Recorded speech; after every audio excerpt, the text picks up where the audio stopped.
Aujourd'hui, on va faire une courte vidéo. On va essayer d'en faire une courte. Pour vous montrer comment réparer un exhaust. Donc, avec une pâte à base d'époxy.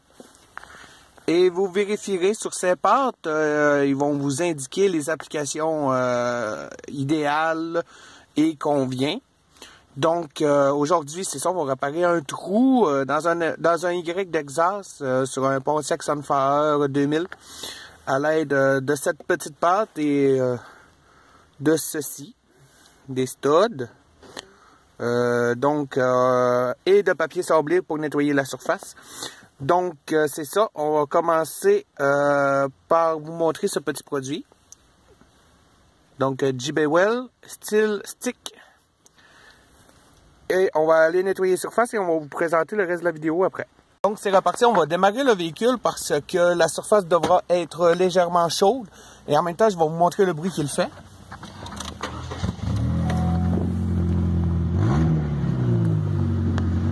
Donc un joli son de canisse défoncé. Donc on va aller nettoyer. En dessous, c'est déjà nettoyé. Et les trous sont un trou là et un sur le dessus, comme on peut voir.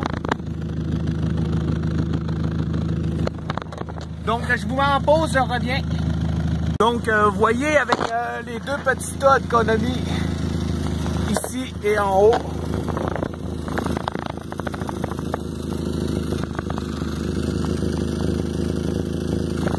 Est déjà moins pire. On va laisser chauffer un peu le moteur pour pouvoir appliquer la pâte. Quand c'est déjà moins pire. Donc déjà moins pire. Donc cette pâte, c'est ça, elle va vous servir à boucher le reste des trous. Il va me manquer un produit, donc ça s'appelle du ciment morfleur pour sceller le tout ensuite de ça. Un coup que ça va être mis et le reste. Donc, on essaiera de faire une petite vidéo aussi là-dessus. Mais là, c'est ça, je vais vous présenter ça, le avant, comme on a vu, et le après, comment faire.